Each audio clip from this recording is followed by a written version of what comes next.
Hello and welcome to the grateful performance of this edition of HLC's annual day. We, the denizens of your late grade 12, could not think of anything to do, so we stuck with our guns and chose movies, something that almost all of us here enjoy.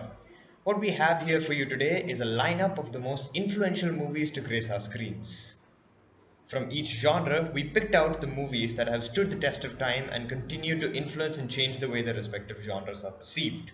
The true game changers. In other words, a glorified Top 10's YouTube video. So, without further ado, let's begin the list. Number 10. You've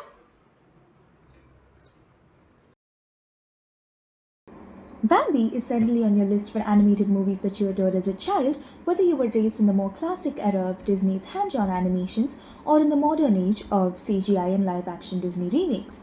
The story of Bambi's path to the great prince of the forest is full of memorable moments that either confused you as a child, for example, like Bambi and his friends finding love, or in a more heartbreaking sense, like the death of Bambi's mother at the hands of merciless man, which still evokes tears regardless of your age and regardless of the number of times you've watched it.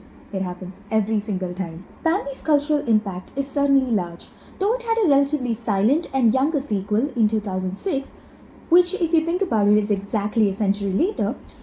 The inspired Bambi effect led to increased animal awareness, objecting against killing animals that appear cute or adorable in one's eyes. Ironically, it was used as punishment for a man who was caught illegally poaching, although I don't really think he would have shed any tears. People drew parallels to future Disney protagonist Simba, who undergoes a similar development in a familiar setting. While the computer animated remake went relatively silent compared to other live action remakes, we hope that it fares better than the rest. It would truly be cruel to put this player down in such a shameful manner. By now, I'm sure everyone knows the infamous plot twist at the end of Star Wars Episode 5, The Empire Strikes Back, where the iconic villain, Darth Vader, reveals the identity of Luke Skywalker's father. No props for guessing who it is. Star Wars Episode 5 is ultimately a battle between good and evil, enriched by a now iconic, breathtaking score and rather gruesome visuals.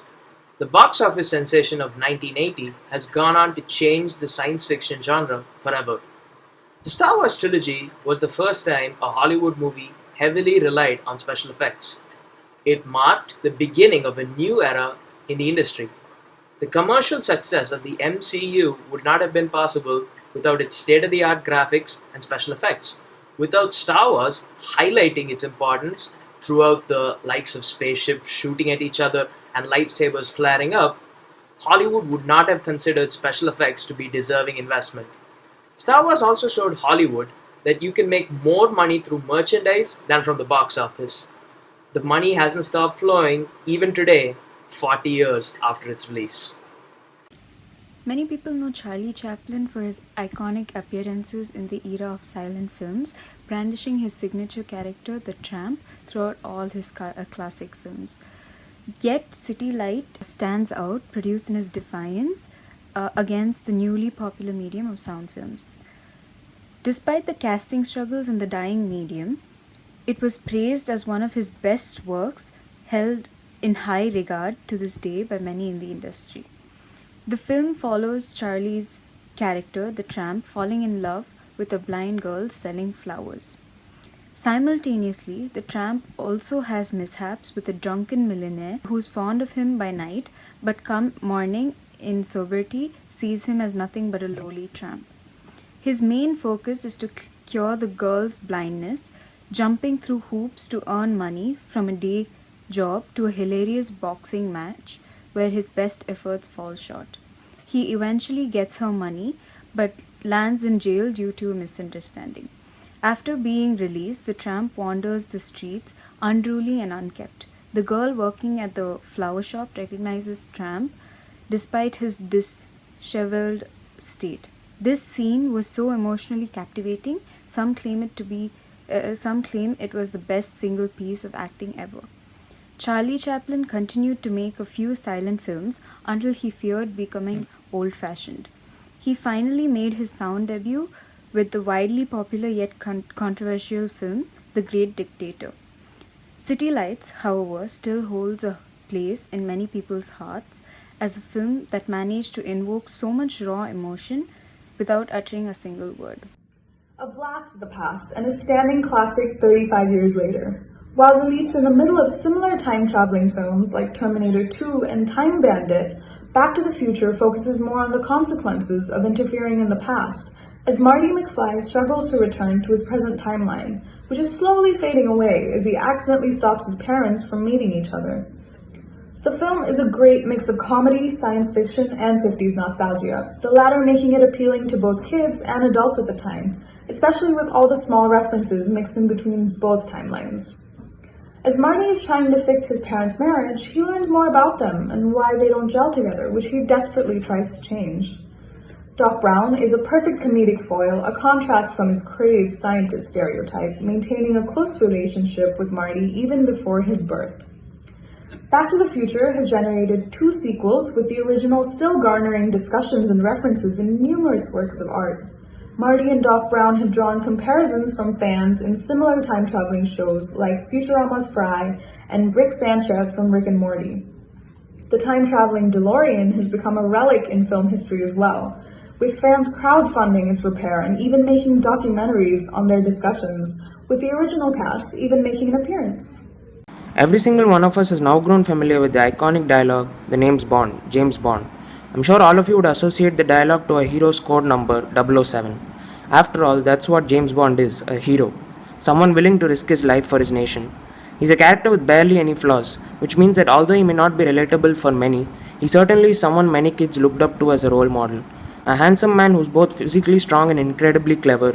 Each of these traits were on display in Casino Royale, the first of the Daniel Craig James Bond films.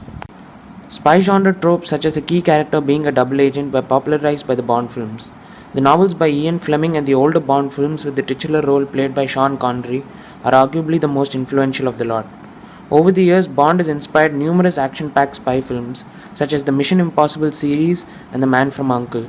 The titular character from Anthony Horowitz's book series Alex Rider is a teenage equivalent of the James Bond character and was created to appeal to a younger audience. And it's supercalifragilisticexpialidocious. The musical that rang through so many of our childhoods, Mary Poppins tells a heartwarming tale of a family that no longer spends time together and leaves one with a plea to appreciate the simple things in life. Julie Andrews is practically perfect in every way, and there is a reason that this is her most memorable role. Along with its simple story and catchy music, Mary Poppins was a large milestone of technological achievement. Real life and 2D animation is convincingly blended together in a way that still holds up through the years. Mary Poppins started a renaissance for live-action movie musicals, and its impact is further amplified by My Fair Lady and The Sound of Music, which were released right after it. The influence of Mary Poppins can be found in later movie musicals such as Enchanted and Mamma Mia. Rocky Balboa, a small-time southpaw boxer, is up against his biggest, strongest opponent, Apollo Creed. The film is set in Philadelphia 1975 and is unlike other cliché sports films.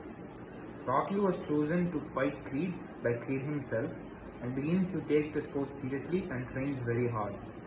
Through a series of montages featuring iconic songs such as Eye of the Tiger by Survivor, as well as the theme Gonna Fly Now, the movie has sparked generational interest in the sport and has influenced many boxing films of today's generation, such as Creed and Southpaw.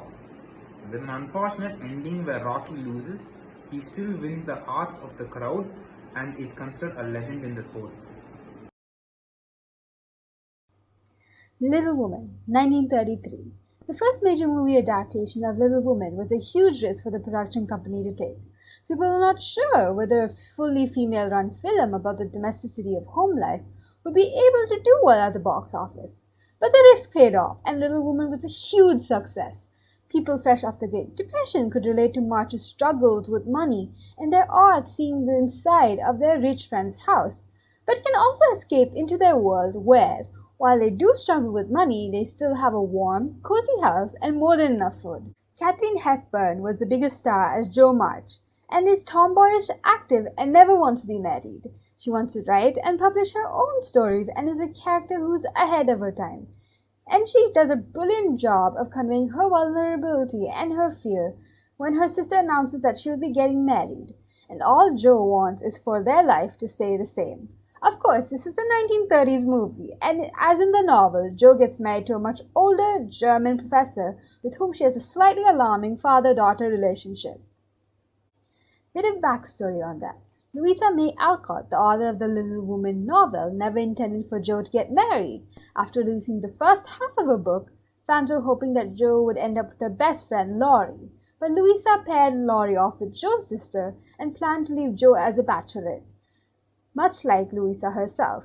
Unfortunately, this was the 1860s, and her editor told her that all the main female characters should either be married or dead. So, as a joke, Louisa got Jo married to the most unlikely and to her unappealing character, a bumbling old German professor. Different adaptations treat this story differently, and we shall examine how they do so. But back to 1933. It's a good adaptation. Katharine Hepburn is brilliant. Its success made the film industry think that their audience prefers clean, family-friendly movies and swing to that trend. Little Women, 1994. Even right in the midst of the feminism movement, studios were still worried that a film on home life would not do well commercially, with some men saying that they would rather have a needle in the eye than watch a film with the words little and women. The only way this film would be made is if they could nail a big star for the lead role. Well, guess who loved the book growing up? The 90s it girl Winona Ryder was given the lead role of Josephine March, and there we have it, Little Women was about to be remade.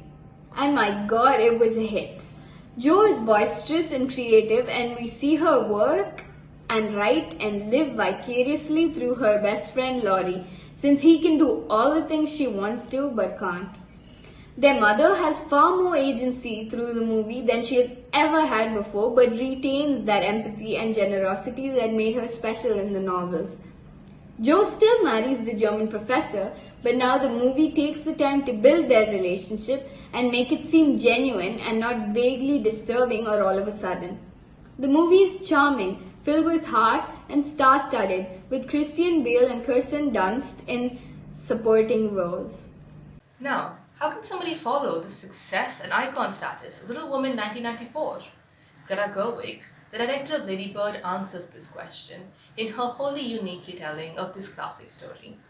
This movie cuts back and forth between the past and the present, painting the March sisters' childhood in golden hues and cutting back to the sharp, icy tones of the present.